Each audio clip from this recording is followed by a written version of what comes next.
Toilet नाही घरी, बायको गेली माहेरी।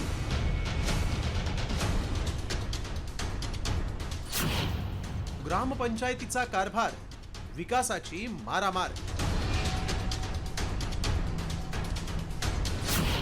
महाराष्ट्रातली टॉयलेट एक प्रेम कथा। हे आहेत अकोला जिल्ह्यातले दिग्रसचे विकास तायडे। भावाभावाच्या संपत्तीची वाटणी झाली आणि शौचालय मोठ्या भावाला मिळालं।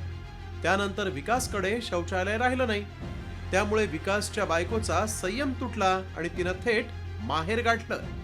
आता जोपर्यंत शौचालय बांधणार नाही तोपर्यंत परत न येण्याची अट विकासच्या बायकोनं घातली आहे। त्यामुळे अकोल्यातील हा प्रसंग राज्यात चर्चेचा विषय ठरलाय। मोठ्या गळ्याच्या नावानं गेला आमचं संडास, आता ते यूज करणार आहेत। मग ते विशाखाले आमच्या म्हणजे माझी पत्नी जी आहे तिला थोडीशी तकलीफ होऊन राहिली। मग आता हे टिनाचं काढलेलं आहे आम्ही थोडंसं बाथरूमसाठी, पण संडाससाठी बाहेर जावं लागलं।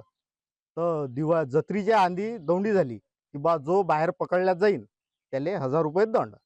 मग आता बायको घाबरली, बायको आहे भेकाडी, 10वी पास आहे वा, एवढी काही शिकेल नाही।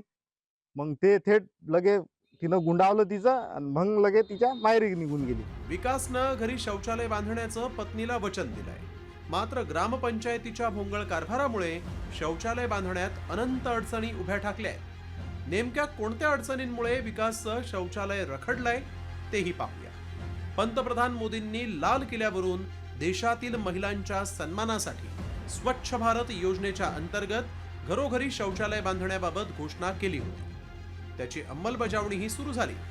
गावातील भिंतींवर शौचालयासंबंधी घोषणा लिहिल्या गेल्या, गावात दबंडीही पिटली जाऊ लागली आणि दंडाचीही घोषणा झाली। मात्र गाव हागणदारी मुक्त झालं नाही असंच चित्र आहे।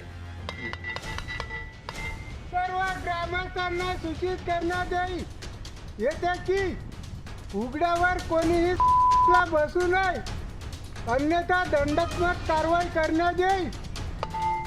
घरात टॉयलेट नसल्यामुळे टॉयलेट एक प्रेमकथा सिनेमात दाखवल्याप्रमाणेच विकासची पत्नी माहेरी निघून गेली आहे। यात विकास टॉयलेट बांधण्यासाठी धडपड करतोय, मात्र एकीकडे दंडाची घोषणा करणारी ग्रामपंचायत आणि प्रशासनच त्याच्या शौचालय बांधण्याच्या इच्छेच्या आड येत असल्याचं चित्र आहे। त्यामुळे आता तरी ग्रामपंचायत विकासला शौचालय बांधण्यासाठी मदत करणार की त्याच्या बायकोला सासरी आणण्यासाठीची ससेहोलपट कायम राहणार हे पाहणं महत्त्वाचं आहे।